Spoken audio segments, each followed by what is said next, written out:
On Saturdays, Ruth took a woven bag to the open-air market. The stalls were loud with oranges piled like little sunsets and yams stacked like promises. The fish table glistened and smelled of salt and hard mornings. Ruth walked past prices the way she walked past tempers, quietly, respectfully.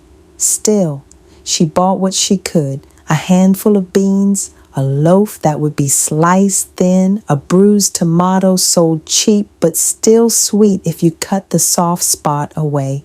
Shopkeepers learned to watch for her. Some slipped an extra onion into her bag. Others dulled their scales' hunger. These small mercies kept the family alive as much as anything else. One day, as she counted coins in her palm for a sack of flour, the baker said, "Ruth, take it and pay me when the Lord reminds you." She met his eyes. Gratitude and dignity wrestled in her face and declared a draw. "I'll pay you," she said. "The Lord reminds me early." He chuckled. "I know he does." Ruth folded the sack into her bag. She did not forget. The world didn't owe her charity. It owed her nothing. That was the thing about lack. It taught you to be specific about your math and generous with your mercy. Ruth learned both. When she mended a neighbor's dress in exchange for eggs, she stitched as if she were repairing a torn page in history.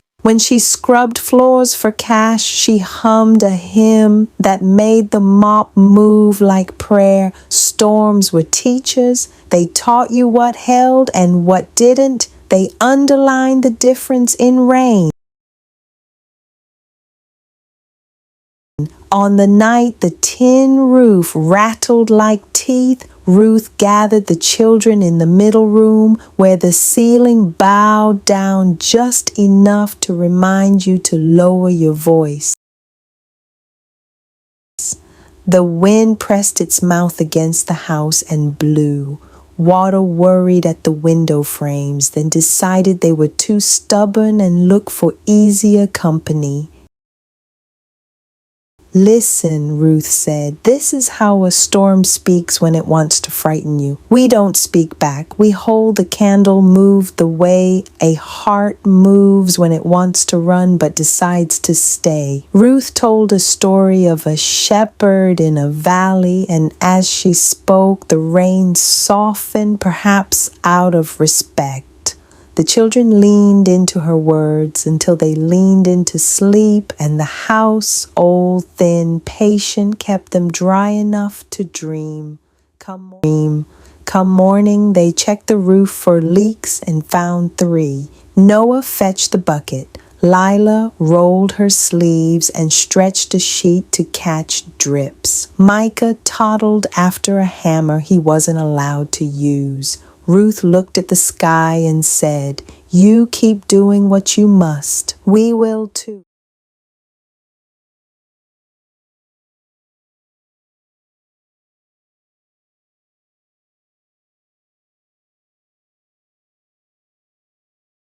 The school on the hill was a building of brick and breathless dreams. Its walls were chalk-streaked with equations and the smell of wet uniforms. Every morning, children from across the town trudged up the dirt path, shoes coated with dust, minds carrying hope like a fragile lamp. Noah, Lila, and Micah walked among them. Their clothes were patched and their lunches were meager, but their backs were straight, for Ruth's words straightened them. "Walk like you belong to tomorrow," she told them, "because you do."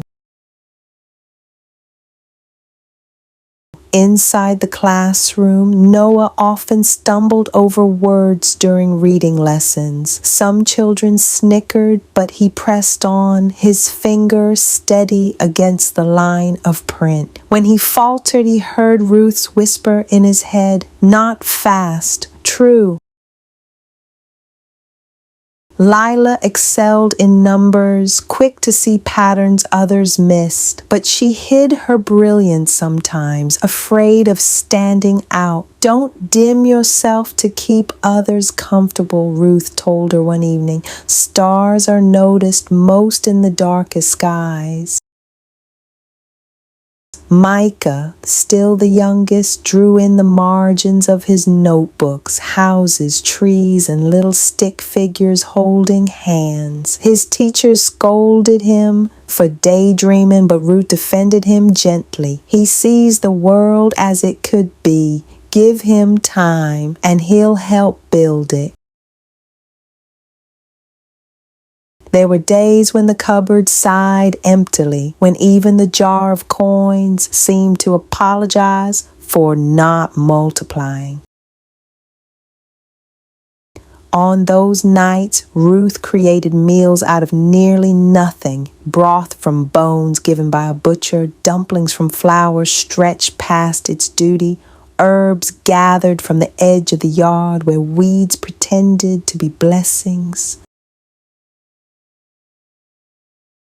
The children ate slowly as though chewing longer made the food last longer. Ruth never served herself first. She always claimed she had eaten already, but Noah noticed the hollowness of her cheeks. Lila saw her linger at the pot as if to inhale more than steam. Micah once whispered, "Grandma, you're not eating." Ruth smiled. "My food is watching you grow. That fills me." When the hunger clawed too sharply, Ruth gathered the children around her and prayed aloud, "Lord, we thank you for what we have and for what is coming." She prayed as if gratitude could unlock tomorrow's provision, and perhaps it often did.